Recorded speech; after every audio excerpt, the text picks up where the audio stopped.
Hello दोस्तों, नमस्कार। मैं हरीश कुमार आपके अपने नेवरी सर यूट्यूब चैनल पर आपका हार्दिक स्वागत करता हूं, इस्तकबाल करता हूं, अभिनंदन करता हूं, वंदन करता हूं। दोस्तों सभी को जय श्री राम, राधे राधे।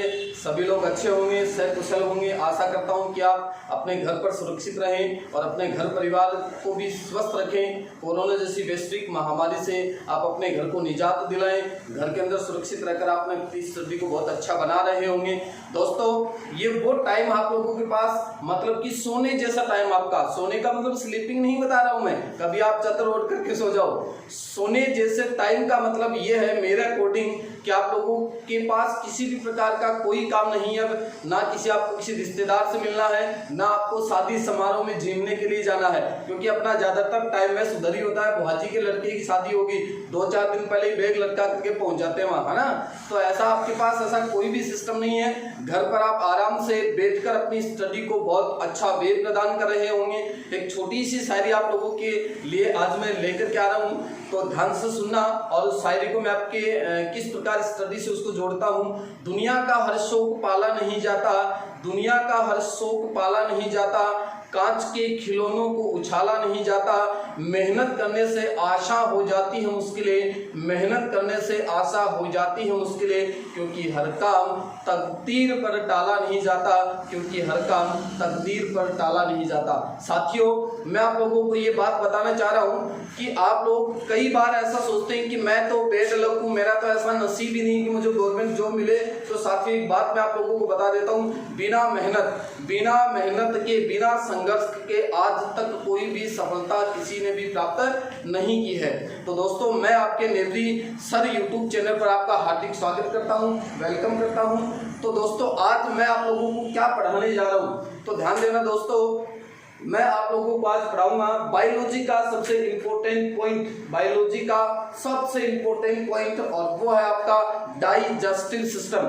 कौन सा सिस्टम है? Digestive system. साथियों मैं आप लोगों के सामने सबसे पहले बायोलॉजी के इंपॉर्टेंट पॉइंट डालूंगा, इंपॉर्टेंट टॉपिक आप लोगों को पढ़ाऊंगा जो कॉम्पिटिटिव एग्जाम की दृष्टि से बहुत ही ज्यादा इंपॉर्टेंट है। और आपको भी ऐसा लगेगा कि मैं जो टॉपिक आप लोगों को क्लियर करवाऊंगा, जो पढ़ाऊंगा, और साथ साथ मैं आपको बताता जाऊंगा कि ये क्वेश्चन इस एग्जाम में पूछे जा चुके हैं, तो आपको भी ऐसा देखने को मिलेगा कि हाँ सर ये जो क्वेश्चन आप बता रहे हैं ये प्रीवियस एग्जाम में आ चुके हैं। तो साथियों हो जाओ आप मेरे साथ तैयार। आज अपन बायोलॉजी का, ह्यूमन सिस्टम का सबसे पहला टॉपिक लेकर के चल रहे हैं, और उस टॉपिक का नाम है साथियों पाचन तंत्र।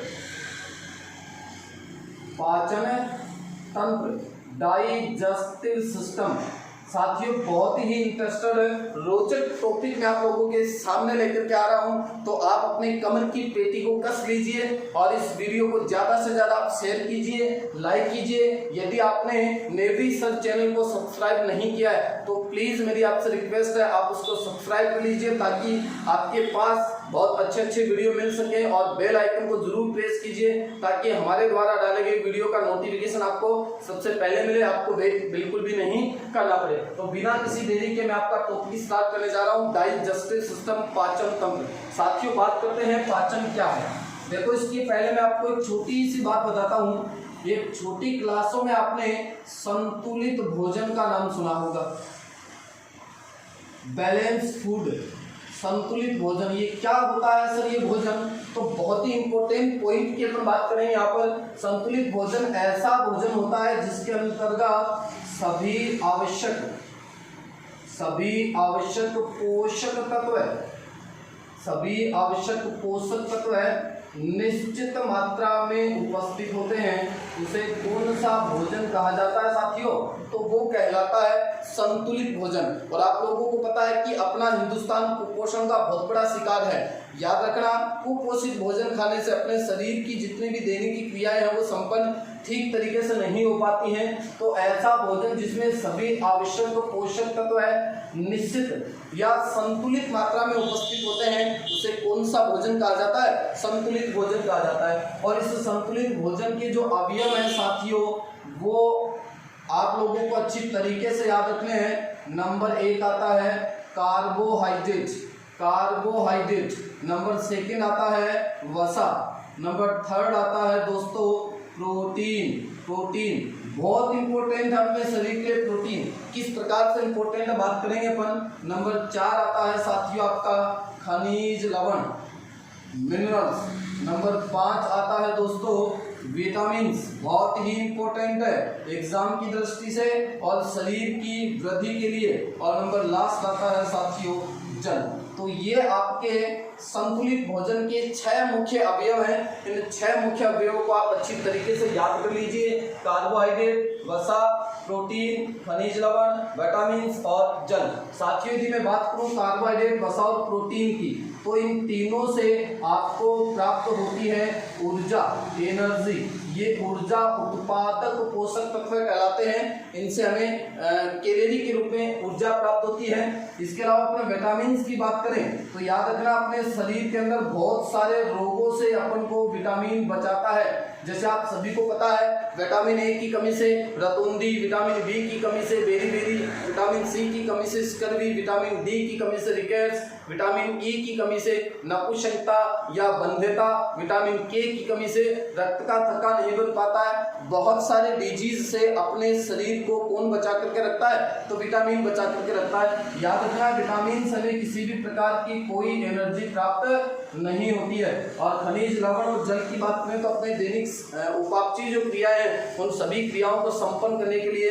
किसकी आवश्यकता होती है, तो वाटर और मिनरल्स की आवश्यकता होती है। साथियों ये जो टॉपिक मेरा चलेगा मैं इस टॉपिक को आपको अलग वे में पढ़ाऊंगा और इस टॉपिक का नाम रहेगा अपना न्यूट्रिशन, पोषण। ये पोषण वाला टॉपिक आपका अलग चलेगा। फिलहाल मैंने आपको नॉर्मल सी जानकारी बताई है। जब अपना टॉपिक पाचन का चल रहा है तो पाचन के अंतर्गत अपन कार्बोहाइड्रेट, वसा, प्रोटीन, खनिज लवण, विटामिन इन सभी का डाइजेशन पढ़ेंगे साथियों। किस किस प्रकार से कौन से प्रकार के पोषक तत्व का डाइजेशन कहाँ होता है और कौन से एंजाइम के जरिए होता है। तो आप बने रहिए मेरे साथ, मैं आप लोगों को लेकर के चल रहा हूँ डाइजेस्टिव सिस्टम पर। तो पहले तो अपन बात करते हैं दोस्तों पाचन क्या होता है, किस क्रिया को पाचन कहा जाता है। तो ध्यान देना अपन लोग खाते हैं जटिल भोज्य पदार्थ। जटिल भोज्य पदार्थ के साथ वो कैसे होते हैं दोस्तों, अघुलनशील होते हैं। और इसके अलावा कैसे होते हैं, ठोस होते हैं। तो आप जो भी भोज्य पदार्थ खाते हैं वो सारे के सारे भोज्य पदार्थ कैसे हैं, जटिल हैं, ठोस हैं और अघुलनशील हैं। तो दोस्तों याद रखना इन जटिल, अघुलनशील और ठोस पदार्थों को विभिन्न पाचक एंजाइमों के द्वारा किस में कन्वर्ट करना, तो ध्यान देना दोस्तों जटिल को कन्वर्ट करेंगे सरल भोज्य पदार्थ में, घुलनशील को कन्वर्ट करेंगे घुलनशील पदार्थ में और ठोस को कन्वर्ट करेंगे तरल पदार्थ में। तो ये है आपके पाचन की बहुत ही सटीक सी डेफिनेशन, आप लोगों को अच्छी तरीके से याद रखनी है। जटिल, अघुलनशील और ठोस भोज्य पदार्थों को विभिन्न पाचक एंजाइमों के द्वारा सरल, घुलनशील और तरल पदार्थ में कन्वर्ट करने की जो क्रिया होती है दोस्तों उसे कहा जाता है पाचन, डाइजेशन। अब देखो मैं लेकर के चलता हूँ आपको नेक्स्ट पॉइंट पे। रियल में पाचन की जो क्रिया संपन्न होती है वो मनुष्य की आहार नाल में संपन्न होती है। देखो दोस्तों आहार का मतलब क्या होता है, भोजन होता है सर। क्या होता है, भोजन। और नाल का मतलब क्या है, नलिका है। तो भोजन नलिका नाम दे सकते हो या फिर आहार नाल नाम दे सकते हो। और अपन इसकी बात करें तो मनुष्य के अंदर आहार नाल की जो लंबाई होती है वो होती है साथियों 8 से लेकर 10 मीटर तक। आहार नाल की लंबाई कितनी है, 8 से लेकर 10 मीटर तक। अब दिमाग में क्वेश्चन ये आता है कि सर अपने शरीर की लंबाई तो इतनी है ही नहीं, फिर ये 8 से 10 मीटर लंबी संरचना कहाँ घुसी हुई है। तो याद रखना दोस्तों ये आहार नाल कौन सी अवस्था में होती है, कुंडलित अवस्था में होती है। कौन सी अवस्था में होती है, कुंडलित अवस्था में। इस प्रकार से इसके अंदर कुंडलन बने हुए रहते हैं। तो आहार नाल या भोजन नलिका की यदि बात की जाए तो मनुष्य के अंदर आहार नाल की लंबाई कितनी है दोस्तों, 8 से 10 मीटर होती है। और कौन सी अवस्था में पाई जाती है, कुंडलित अवस्था में पाई जाती है। फिर बात करें तो आहार नाल का जो प्रारंभिक भाग होता है, आहार नाल स्टार्ट कहाँ से होती है, तो प्रारंभिक भाग कहलाता है साथियों मुख। क्या कहलाता है साथियों, मुख। और इसका अंतिम जो भाग होता है, अंतिम भाग कहलाता है दोस्तों गुदा द्वार या मल द्वार। तो याद रखना, स्टार्ट कहाँ से हो रही है? माउथ से स्टार्ट हो रही है, मुख से स्टार्ट हो रही है, और खत्म कहाँ हो रही है? गुदा द्वार या मल द्वार पर जाकर के ये खत्म हो जाती है। तो शुरू वाला प्रारंभिक जो भाग है इसका वो मुख कहलाता है, और अंतिम भाग दोस्तों क्या कहलाता है? गुदा द्वार या मल द्वार के नाम से इसको जाना जाता है। फिर दोस्तों याद रखना, आहार नाल का सबसे लंबा भाग, आहार नाल का सबसे लंबा जो भाग होता है साथियों, वो होता है आपका छोटी आंत, स्मॉल इंटेस्टाइन। कौन सी आंत होती है दोस्तों? छोटी आंत, स्मॉल इंटेस्टाइन। और इस स्मॉल इंटेस्टाइन की बात करूं तो इसकी लंबाई होती है दोस्तों लगभग 6.5 मीटर। कितनी होती है?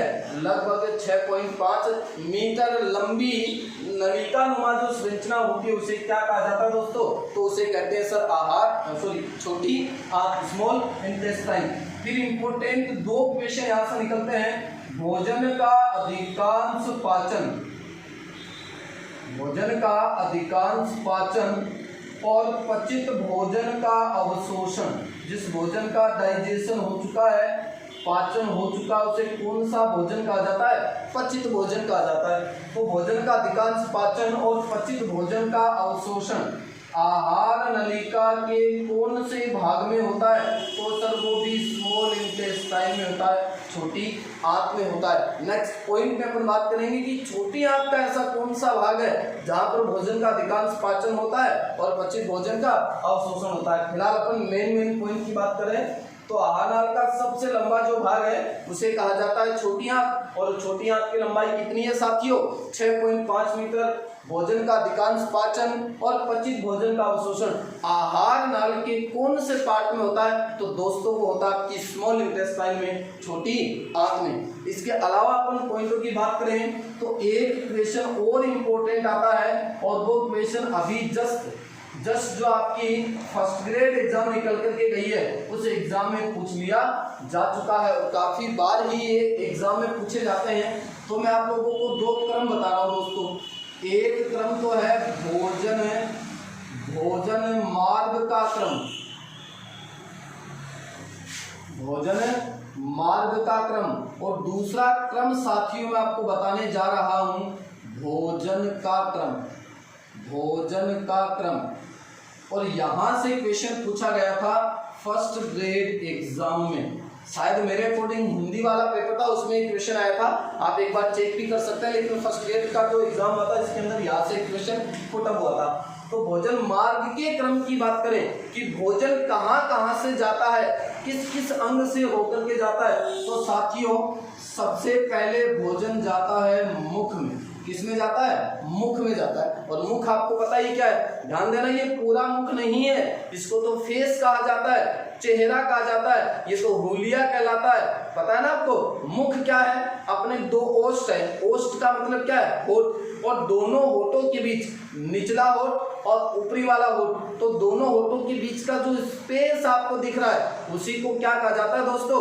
मुख कहा जाता है। बहुत बार बोलते हैं मैं तेरा मुंह तोड़ दे शिवार, है ना, तो टूटा तो आज तक है नहीं किसी का, किसी ने तोड़ा भी नहीं है। तो ध्यान देना, ऊपरी ओष्ठ और निचले ओष्ठ के बीच का जो स्पेस, जो दरार नुमा भाग आपको दिखता है उसे कहा जाता है मुख। तो आप सभी को पता है कि सबसे पहले भोजन का ग्रास कहा जाता है? मुख में जाता है। मुख के बाद भोजन जाता है साथियों मुख गुहा में, बक्कल केविटी में, मुख गुहा। अब सर ये मुख गुहा क्या है? तो जस्ट अंदर की जो गुब्बारे नुमा जो संरचना है वो आपकी कहलाती है बक्कल केविटी, मुख गुहा। मुख गुहा से भोजन जाता है ग्रसनी में, ग्रसनी से भोजन जाता है ग्रसिका में, ग्रसिका से जाता है साथियों आमाशय में, और आमाशय से कहाँ जाएगा? तो वो जाएगा आपकी छोटी आंत में, और छोटी आंत से कहाँ जाएगा दोस्तों? बड़ी आंत में जाएगा। किस में जाएगा? बड़ी आंत में जाएगा। तो ये क्रम दोस्तों आपको बहुत अच्छी तरीके से याद रखना है, क्योंकि इस टॉपिक के अंतर्गत मैं बात करूंगा एक एक पॉइंट को लेकर के। मुख, मुख गुहा, ग्रसनी, ग्रसिका, आमाशय, छोटी आंत, बड़ी आंत। तो आपको एक क्रम से याद रखना है, और क्रम से यदि आप याद रखोगे तो मैं क्रम से इनको पढ़ाऊंगा ताकि आप लोग इसको अच्छी तरीके से क्लियर कर सकें। तो आप लोगों को ये क्रम अच्छी तरीके से याद रखना। हो सकता है कभी पेपर में इसका भी क्रम दे दिया जाए। अब ये ऑप्शन किस रूप में आता है, जैसे ग्रसनी को छोटी आंत की जगह डाल दिया, छोटी आंत को ग्रसनी की जगह डाल दिया, मुख गुहा को ग्रसिका की जगह डाल दिया और ग्रसिका को मुख गुहा की जगह डाल दिया। तो किसी भी प्रकार से आपके सामने क्वेश्चन पुटअप हो सकता है। फिर भोजन के क्रम की बात करें तो ध्यान देना दोस्तों, बड़ा ही इंपॉर्टेंट पॉइंट है। सबसे पहले अपन भोजन को खाते हैं, तो भोजन को क्या करते हैं दोस्तों, अंतः ग्रहण करते हैं। अब देखो अंतः का मतलब क्या है, अंदर, और ग्रहण का मतलब क्या है, लेना, ग्रहण करना। तो सबसे पहले भोजन को क्या करेंगे, खाएंगे। अंतः ग्रहण के बाद स्टार्ट होता है साथियों भोजन का पाचन, और पाचन के बाद होता है पचित भोजन का अवशोषण। क्या होता है दोस्तों, अवशोषण। और अवशोषण के बाद होता है स्वांगीकरण, और स्वांगीकरण का मतलब है अपने शरीर को एनर्जी प्राप्त होना। और ध्यान देना दोस्तों, लास्ट जो टर्म आती है वो है उत्सर्जन या बहिष्करण। मतलब बचा कुचा जो अपशिष्ट पदार्थ है जो अपने शरीर के लिए आवश्यक नहीं था, उसको बॉडी से बाहर निकाल दिया जाता है। उस प्रोसेस को कहा जाता है उत्सर्जन।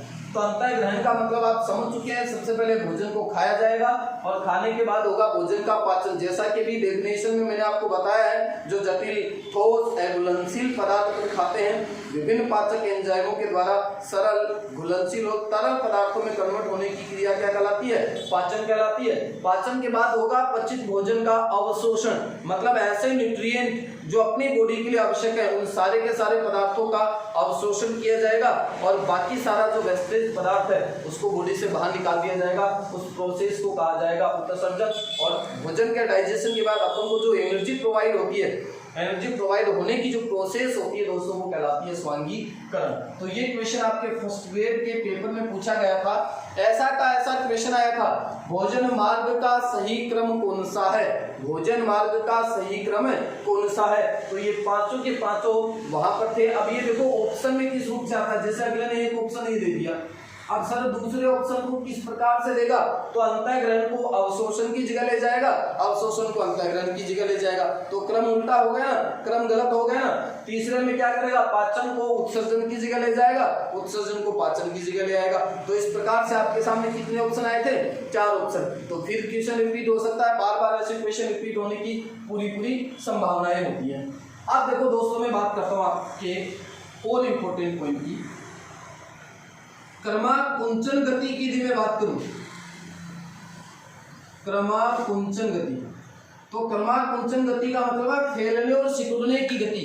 अब आप मुझे ये बताइए कि आपकी इस आहार नाल का, ये जो मैंने नाम लिख रखे हैं, मुख गुहा ग्रसनी ग्रसिका आमाशय छोटी आंत बड़ी आंत, इस आहार नाल के इतने सारे अंगों में से ऐसा कौन सा अंग है जिसमें फैलने और सिकुड़ने की प्रोसेस संपन्न होती है। तो जाहिर सी बात है कि वो आपको सबको पता है, वो है दोस्तों आपका स्टमक, आपका आमाशय। और याद रखना, आमाशय में जितना भोजन डाला जाता है ये एक थैले समान भाग है, एक थैला है, जो भी जी में आता है इसी के अंदर डाल लेते हैं। कभी इसके बारे में सोचा भी नहीं कि इसकी भी कोई कैपेसिटी होती होगी। तो ध्यान देना दोस्तों, कई देखो आपको पता होगा ना, कई चलते रहते हैं पप्पू सिंह, फिर पप्पू सिंह और फिर पप्पू सिंह बन जाते हैं और फिर उनसे हिला डुलाई जाता नहीं है। 150 किलो 150 किलो के साथ 2 क्विंटल की बोरी पड़ी रहती है ऐसी कैसी। अब उनसे ना चला जाता है और ना घुमा जाता है ना फिरा जाता है। अपने वजन को लेकर के बहुत ज्यादा वो चिंतित रहते हैं। तो आपको ऐसा नहीं करना है, आपको फिक्स टाइम के अकॉर्डिंग आपको फिक्स डाइट लेनी है, और डाइट भी ऐसी लेनी है जिसके अंदर आपको आवश्यक न्यूट्रिएंट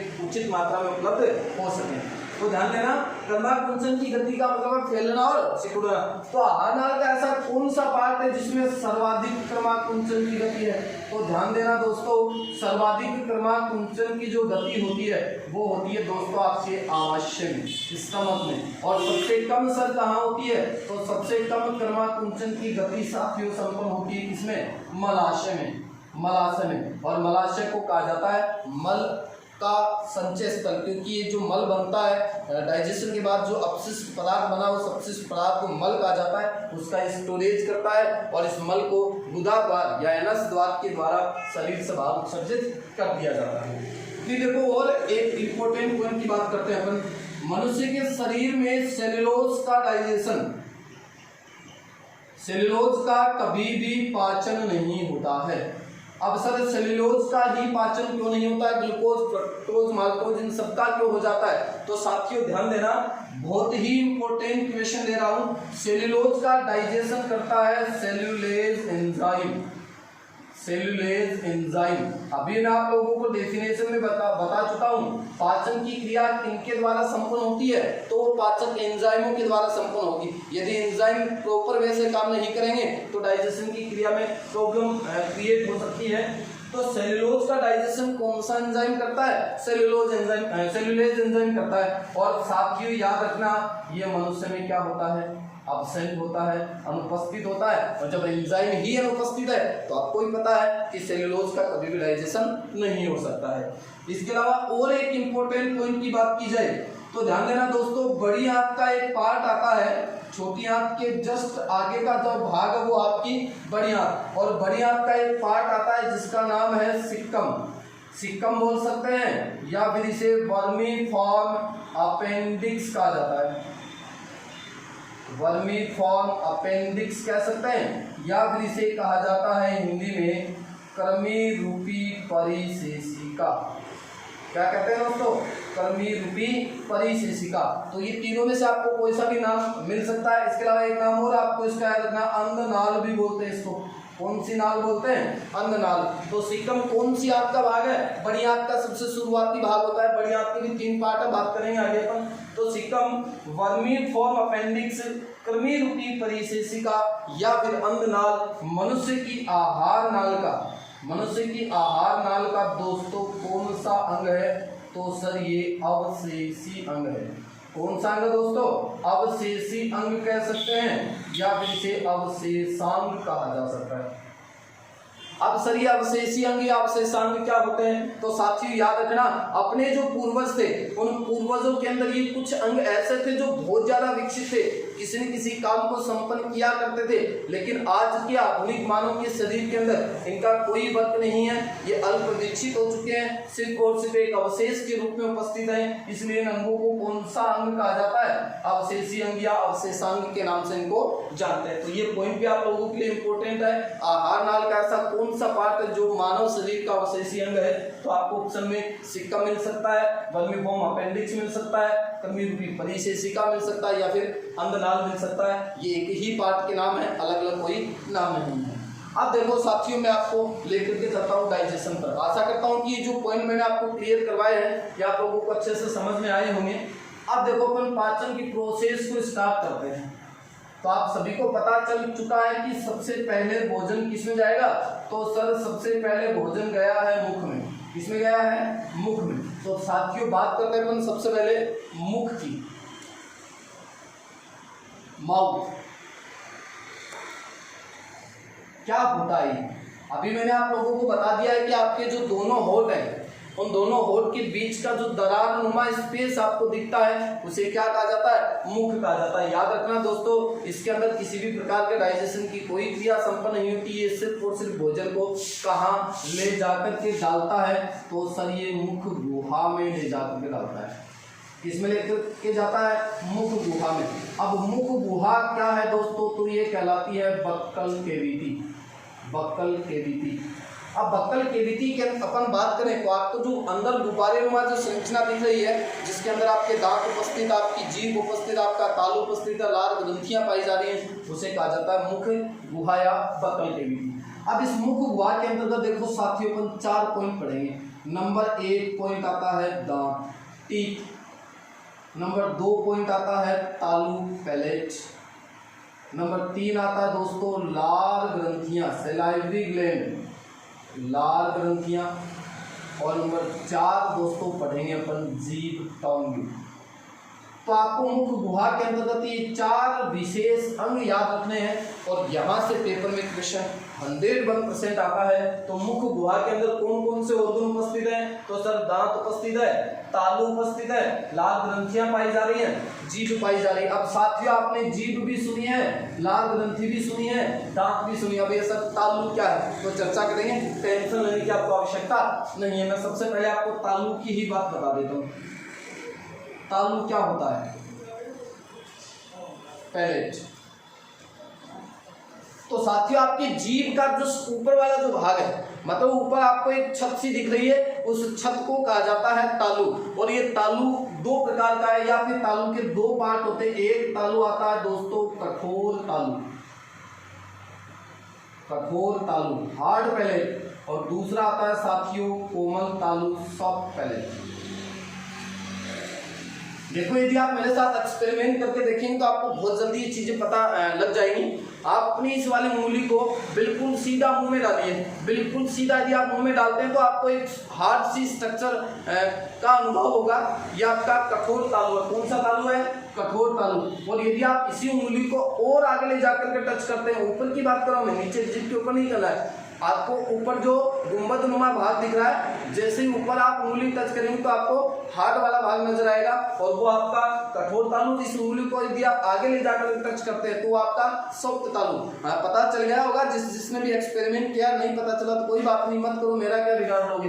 तो पीछे वाला जो भाग है वो है कोमल तालु, और आगे वाला भाग क्या है? कठोर तालु। तो मैं लिख देता हूं, तालु का अग्र भाग तो कौन सा है दोस्तों? कठोर तालु। और तालु का पश्च भाग कौन सा दोस्तों? तो वो आपका कोमल तालु। तो आगे वाला जो पार्ट है वो कठोर तालु, और पीछे वाला जो पार्ट है वो क्या है? कोमल तालु। अब देखो अपन कठोर तालु के एक विशेष पॉइंट की बात करते हैं। सर ये क्या काम संपन्न करता है? तो कठोर जो तालु इसके भी अग्र भाग पर दांत, ऊपर वाले दांत की मैं बात करूं, ऊपर वाले दांत के अंदर वाली साइड में आप उंगली को घुमाएंगे, दांत के अंदर वाली साइड में, होठ और दांत के बीच की बात नहीं कर रहा हूं, मुख गुहा के अंदर की साइड में यदि आप मसूड़ों के ऊपर ऐसे उंगली को फिराएंगे तो आपको अरावली पर्वतमाला की श्रृंखला सी अनुभव होगी। अरावली पर्वतमाला की श्रृंखला सी अनुभव होगी। उस अरावली पर्वतमाला की श्रृंखला को कहा जाता है दोस्तों तालु वालिया। तालु वालिया, या फिर इन्हें कहते हैं तालवरगी। अब सर ये क्या काम संपन्न करती है? तो दोस्तों बड़ा ही इंपॉर्टेंट पॉइंट है, ये तालु वालिया क्या काम संपन्न करती है? तो ध्यान देना, जिस टाइम आप भोजन चबा रहे होते हैं तो भोजन को चबाते समय भोजन को बाहर गिरने से रोकती हैं। जैसा कि मैं आपको एक जिंदगी का सबसे बड़ा इंपॉर्टेंट एग्जांपल आपको बताता हूँ, शायद आपको पता भी नहीं होगा उसके बारे में। देखो प्रैक्टिस किसको कहा जाता है? देखो ये मेरे हाथ में थाली मान सकते हैं आप, और थाली के अंदर खाना पड़ा है और मैं खाना खा रहा हूं आप लोगों के सामने। ध्यान देना दोस्तों, आंख खोल करके यदि खाना खा रहा हूं तो सीधी अंगुली, सीधा हाथ कहां जा रहा है? मुंह में जा रहा है। लेकिन बड़ी बात आप लोगों को बता रहा हूं, यदि आप आंख बंद करके भी खाना खाते हैं तो देखना खाना कहां जा रहा है दोस्तों? मुंह में जा रहा है। इसको बोलते हैं प्रैक्टिस, बार बार रिवीजन, बार बार रिपीटेशन। और यदि आप अपने सब्जेक्ट के साथ, अपने टॉपिक के साथ बार रिपीटेशन करेंगे तो वो सारी के सारी बातें, सारे के सारे डाटा आपके ब्रेन के हिप्पोकैम्पस भाग में जाकर के स्टोर हो जाएंगे। मतलब आपकी कौन सी मेमोरी बन जाएगी? स्थायी मेमोरी बन जाएगी। आप उसको कभी भी नहीं भूल पाएंगे। जैसे मैं आपको एक एग्जांपल देता हूँ, 2 और 2 कितने होते हैं? तो साथियों 4 होते हैं। बताओ जिंदगी में भूल पाओगे? नहीं ना। लेकिन आपसे कोई ये पूछे 176 में 372 जोड़े तब कितने आते हैं? तो सोचने को मजबूर होते हो ना, क्योंकि इसकी आपने प्रैक्टिस कभी की नहीं है। कभी 1-2 बार सामने आता है तो पेंसिल उठा करके जोड़ देते हैं। तो आपको स्थायी मेमोरी के अंदर ये सारे डाटा फीड करने हैं। और ये बात मैं आपसे करूंगा नर्वस सिस्टम जब आपको पढ़ाया जाएगा कि किस प्रकार से अपना ब्रेन काम करता है। तो दोस्तों तालु वालिया या तालवरगी कौन से तालु का पार्ट है? तो सर ये कठोर तालु का पार्ट होती है। तालु वालिया क्या काम संपन्न करती है? तो सर भोजन चबाते समय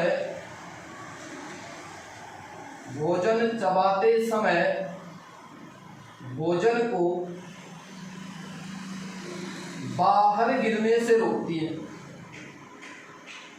भोजन चबाते समय भोजन को बाहर गिरने से रोकती है। कौन रोकती है? तालु वालिया रोकती है। आप एक्सपेरिमेंट करके देख सकते हैं। आप गर्दन नीचे करके यदि खाना खाएंगे तो भी भोजन का कोई अंश आपका नीचे नहीं गिरेगा। जबरदस्ती डालोगे तो देखो उसका कोई उपाय मेरे पास भी नहीं है। अब कोमल तालु की बात करें तो कोमल तालु का कौन सा भाग है दोस्तों? पश्च भाग है, पीछे वाला भाग है। और इस पीछे वाले भाग के ऊपर एक बालाजी की घंटी लटकी हुई है। यू आकार की एक घंटी नुमा संरचना लटकी हुई है। कौन से भाग पर?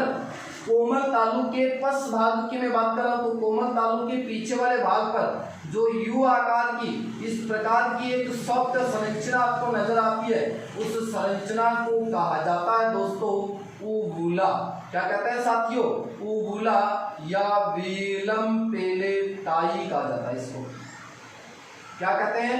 ऊवुला या वेलम पेलेटाई कहा जाता है। अब सर ये क्या काम करता है? तो मैं आपको एक छोटा सा पॉइंट बताता हूँ। आप आज तक किसी भी मंदिर में गए हैं तो मंदिर में जाने से पहले आपने हमेशा घंटी बजाई है।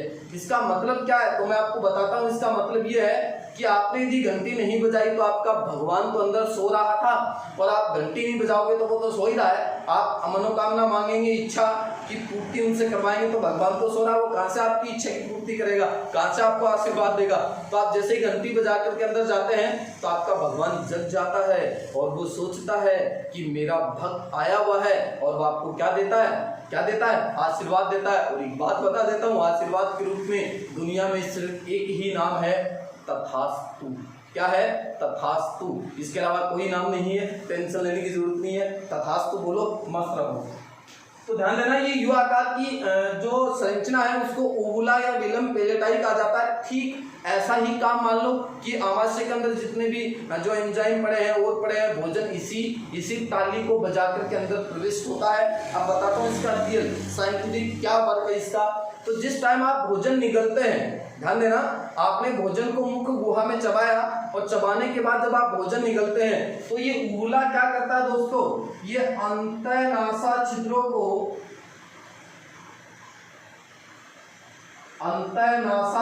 को बंद करके रखता है। अब अंतःनासा छिद्र क्या है? तो देखो दो बाह्य नासा छिद्र है, ये जैसे दो बाह्य नासा छिद्र है उसी प्रकार ठीक अंदर की ओर अंतःनासा छिद्र है। तो उस अंतःनासा छिद्र में भोजन को आने से कौन रोकता है? तो वो ऊवुला रोकता है। जो कैसी संरचना है दोस्तों? यू आकार की संरचना है, जिसको ऊवुला या वेलम पेलेटाई के नाम से जानते हैं। तो ध्यान देना, मुख गुहा की अपन बात करें, मुख गुहा के अंतर्गत अपन दांत पढ़ेंगे, तालु पढ़ेंगे, लाल ग्रंथियां पढ़ेंगे, जीभ पढ़ेंगे। एक पॉइंट मैं आपको करवा चुका हूं, तालु। और तालु को क्या कहा जाता है? पेलेट कहते हैं। सर इसको कितने प्रकार के होते हैं? तो दो प्रकार के, कठोर तालु और कोमल तालु। कठोर तालु का कौन सा भाग है? अग्रभाग है। और इस अग्रभाग की बात करें तो इसके ऊपर क्या उपस्थित है? तालु वालियां या तालव रखी पाई जाती है, जो क्या काम संपन्न कर रही है? भोजन चबाते समय भोजन को बाहर गिरने से रोकती है। फिर कोमल तालु की बात की जाए तो ये तालु का कौन सा पार्ट है दोस्तों? ये पीछे वाला भाग होता है सर। और इस पीछे वाले भाग के पर जो यू आकार की घंटीनुमा संरचना आपको आप शीशे में मुंह खोल करके देख सकते हैं, साफ साफ दिख जाएगी, बिल्कुल सॉफ्ट है। तो ये पश्च भाग पर जो यू आकार की संरचना है उसको ऊवुला या वेलम पेलेटाई कहा जाता है। और ये क्या काम संपन्न करती है दोस्तों? ये आंतरिक नासा छिद्रों को बंद करके रखती है। अब अपन नेक्स्ट पॉइंट की बात करते हैं। तो नेक्स्ट पॉइंट क्या आता है दोस्तों? आपका जीभ आता है। देखो साथियों, जीभ के बीच में बात करें तो जीभ की किस पॉइंट का अपन अध्ययन करेंगे? ध्यान देना दोस्तों, जीभ की यदि बात करूं तो जीभ कैसी संरचना है? तो सर जीभ अस्थि रहित संरचना होती है। अब अस्थि का मतलब क्या होता है? हड्डी होती है। अस्थि का मतलब क्या है दोस्तों? हड्डी। अब आपको भी ये बात अच्छी तरीके से पता है कि अपनी जीभ में किसी भी प्रकार की कोई हड्डी उपस्थित नहीं होती है। आप अपने दांतों से अपनी जीभ को चबा करके पता लगा सकते हैं। देखो कभी कभार आपको पता है कि जब आप खाना खा रहे होते हैं या फिर कभी बात कर रहे होते हो तो आपकी जीभ दांतों के बीच में आती है ना, और फटाक से आपको दर्द का अनुभव होता है, लेकिन 2 मिनट बाद 1 मिनट बाद आपको पता भी नहीं चलता कि आपकी जीभ दांत के बीच में आई थी, है ना। अब ये जीभ के अंदर ऐसा क्या है कि आपको उस घाव का तो भी पता नहीं चलता। तो ये मुख गुहा की जो लार है वो आपके घाव को क्या कर देती है? वापस ठीक कर देती है, क्योंकि लार के अंदर एक विशिष्ट प्रकार का एंजाइम उपस्थित है, और उस एंजाइम का नाम है दोस्तों लाइसोजाइम। क्या नाम है? लाइसोजाइम, जो हानिकारक रोगाणु जीवाणु को क्या करता है? नष्ट करने का काम संपन्न करता है। तो जीभ क्या है दोस्तों?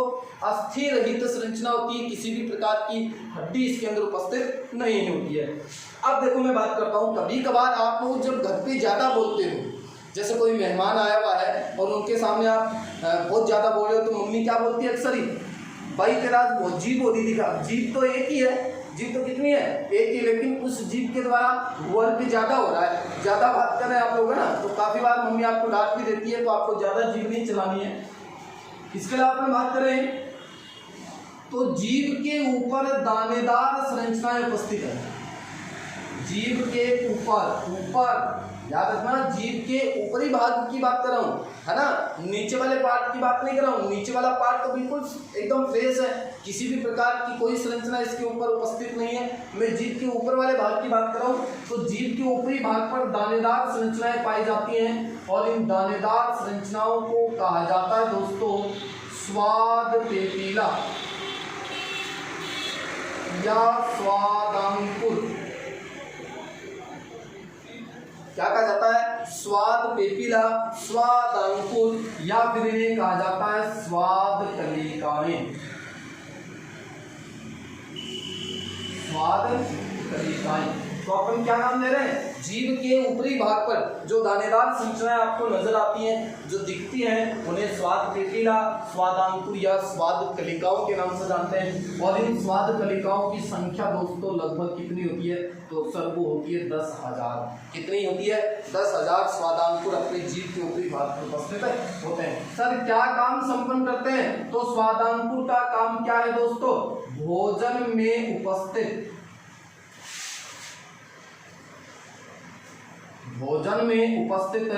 स्वाद का ज्ञान कराते हैं।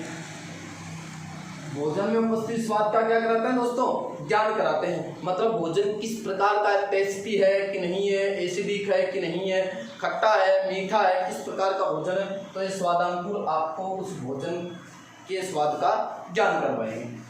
कौन सा भाग किस प्रकार के स्वाद का ज्ञान कराता है, तो दोस्तों यदि आप में से कोई मेरे सामने राजस्थान पुलिस का बंदा बैठा है, तो यहाँ का क्वेश्चन काफी बार राजस्थान पुलिस के पेपर में पुटअप हो चुका है।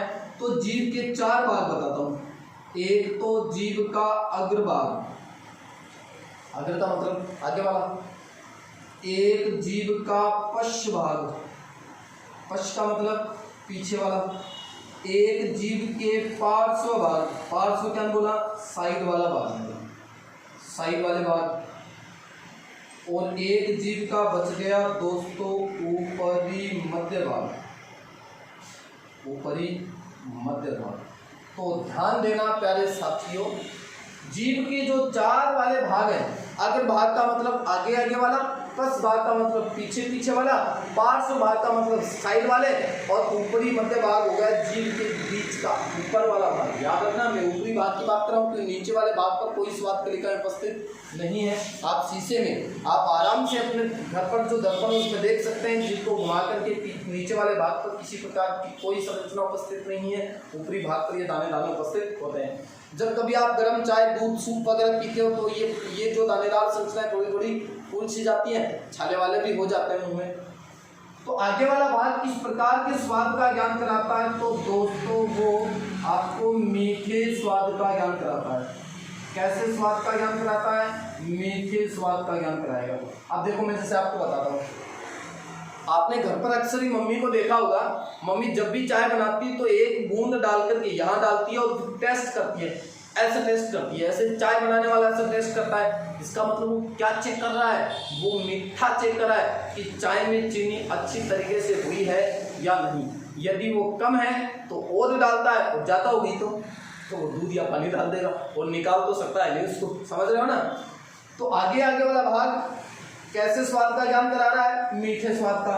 पीछे वाले भाग की बात करें तो पीछे वाला जो भाग होता है दोस्तों, वो कड़वे स्वाद का ज्ञान कराता है, कड़वे स्वाद का ज्ञान कराता है। और कड़वा स्वाद अपन लोग बहुत ही कम खाते हैं।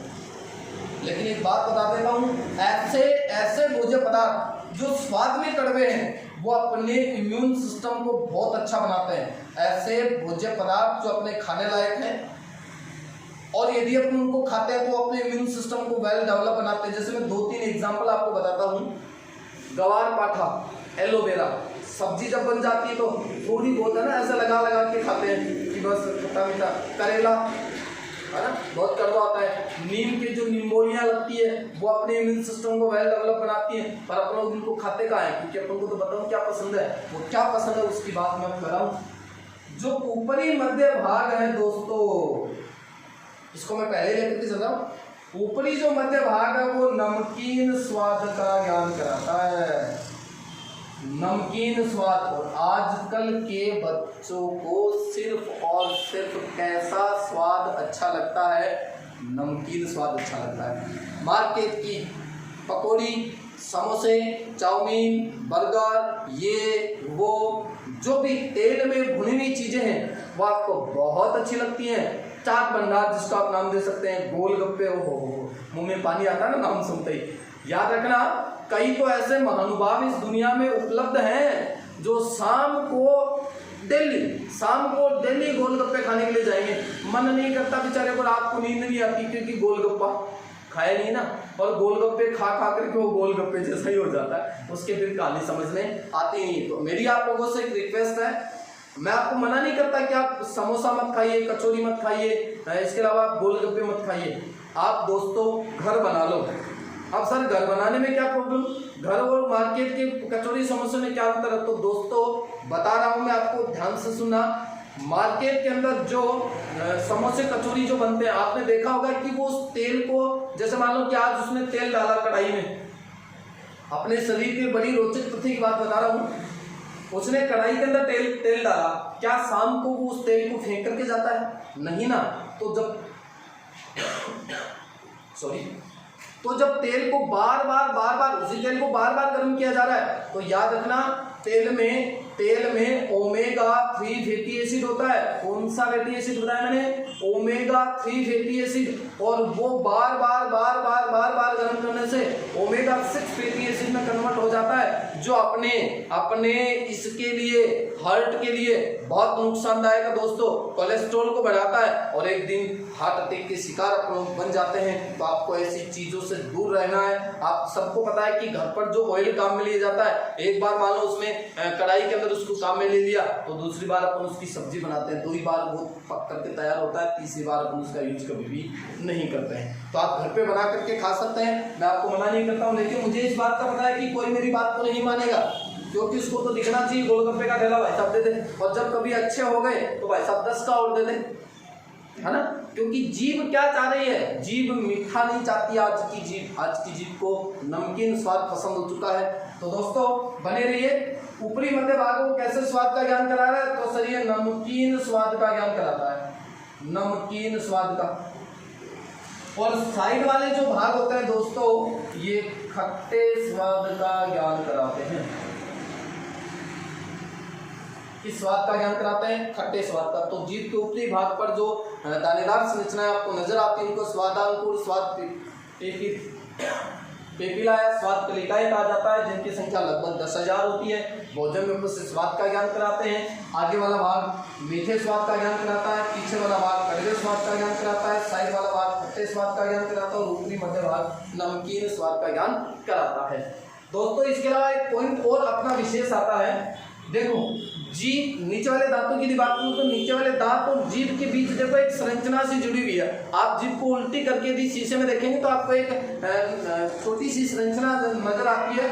उस संरचना को कहा जाता है फ्रेनुलम, फ्रेनुलम या जिह्वा ताई कहते हैं उसको, फ्रेनुलम या जिह्वा ताई। तो याद रखना, आपकी जो जीभ है वो मुख गुहा के फर्श से, मुख गुहा के फर्श का मतलब नीचे वाला भाग, मुख गुहा के फर्श से जिस संरचना के द्वारा जुड़ी हुई है, उस संरचना को क्या कहा जाता है साथियों? तो उस संरचना का नाम है फ्रेनुलम या जिह्वा ताई। आप जीभ को थोड़ा सा उल्टा करके देखेंगे तो आपको ये संरचना नजर आ जाएगी। तो ये थी आपकी जीभ की बातें। अब दोस्तों अपन बात करते हैं दांत की।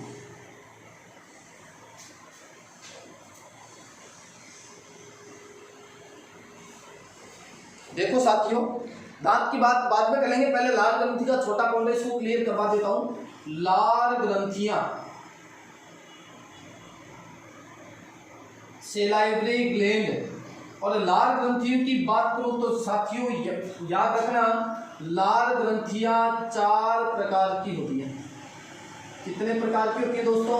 4 प्रकार की। और इन 4 प्रकार की लार ग्रंथियों के नाम यदि मैं आपके सामने लिखूं तो सबसे पहली आती है इंफ्रा ऑर्बिटल,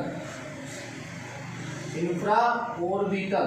नंबर 2 आता है पैरोटिड, पैरोटिड जिसे हिंदी में कहा जाता है कर्णमूल ग्रंथि, कर्णमूल ग्रंथि।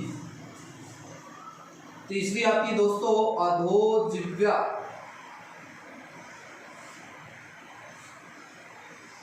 सब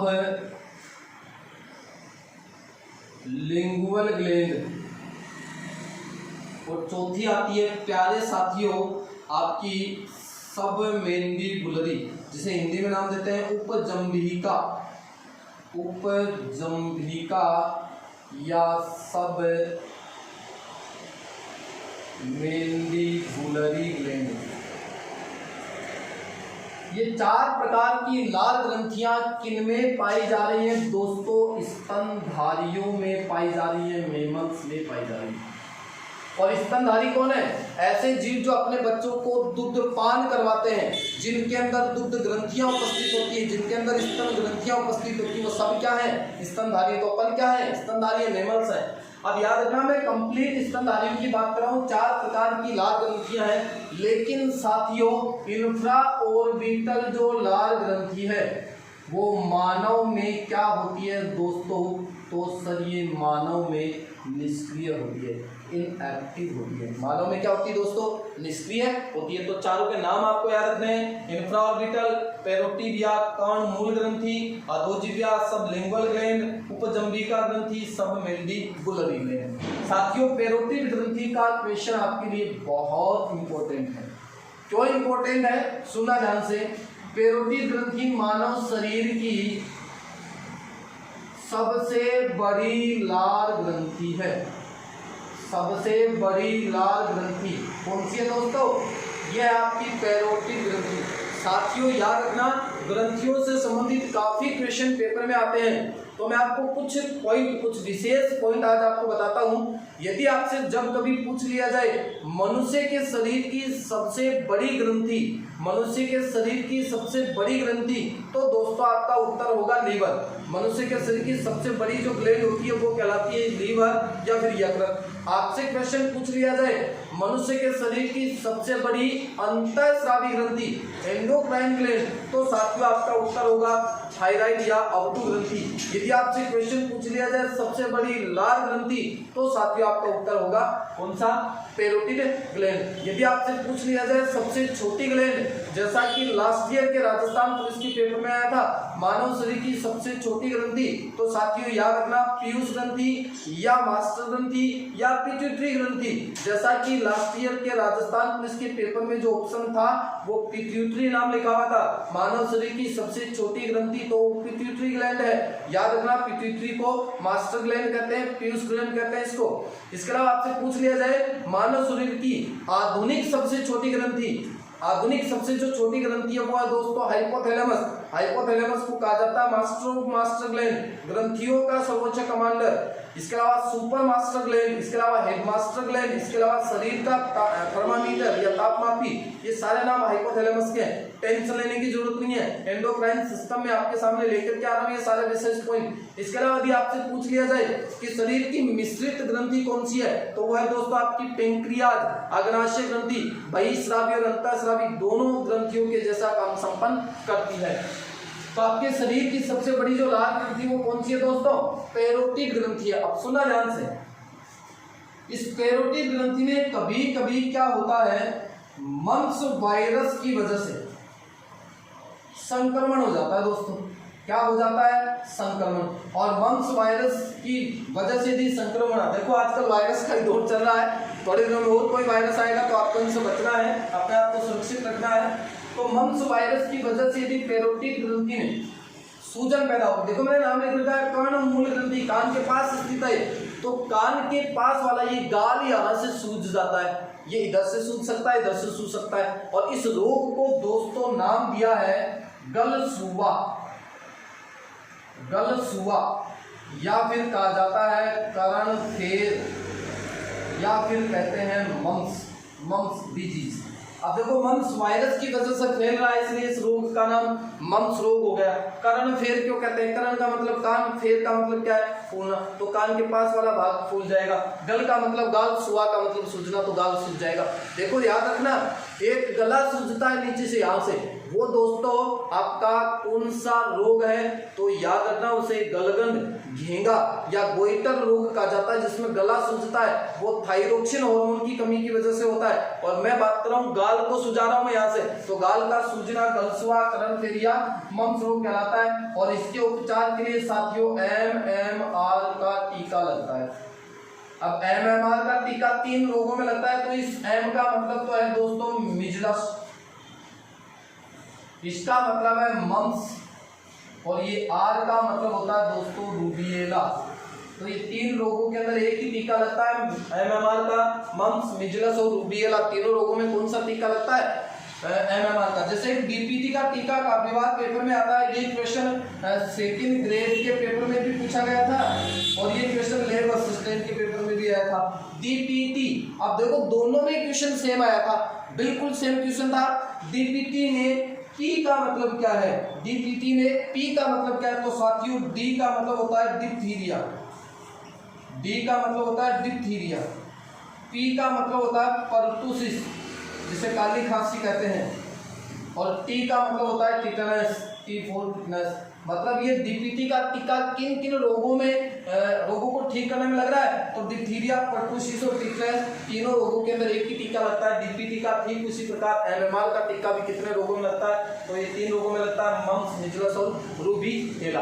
दोस्तों नेक्स्ट जो टॉपिक आप लोगों का, वो किसी कारणवश मैं आज आपकी क्लास को आगे नहीं बढ़ा पा रहा हूँ, कुछ इमरजेंसी है मेरे साथ भी। तो मैं नेक्स्ट जो टॉपिक आप लोगों का बहुत जल्द लेकर आपके सामने आ रहा हूँ। मैं आपका दोस्त हरीश कुमार। यदि आपको मेरे द्वारा पढ़ाए गए ये टॉपिक, मेरे जो वीडियो आपको यदि अच्छे लगते हैं, तो दोस्तों आप शेयर करें, आप इनके ऊपर कमेंट करके मुझे बताएं, ताकि मैं आप लोगों से और मोटिव हो सकूं। मेरा हौसला सिर्फ और सिर्फ आप बढ़ा सकते हो यदि आप लोगों को मेरे टॉपिक अच्छे लगते हैं, मेरा लैंग्वेज यदि आपको समझ में आती है, तो आप कमेंट करके मुझे जरूर बताएं, ताकि मैं नेक्स्ट जो वीडियो आप लोगों के लिए अपलोड करूं उनको और बेहतरीन तरीके से आप लोगों के सामने अपलोड कर सकूं। आप मुझे जाने की इजाजत दीजिए, मैं आपसे विदा चाहता हूं। सभी को मेरा प्यार भरा नमस्कार।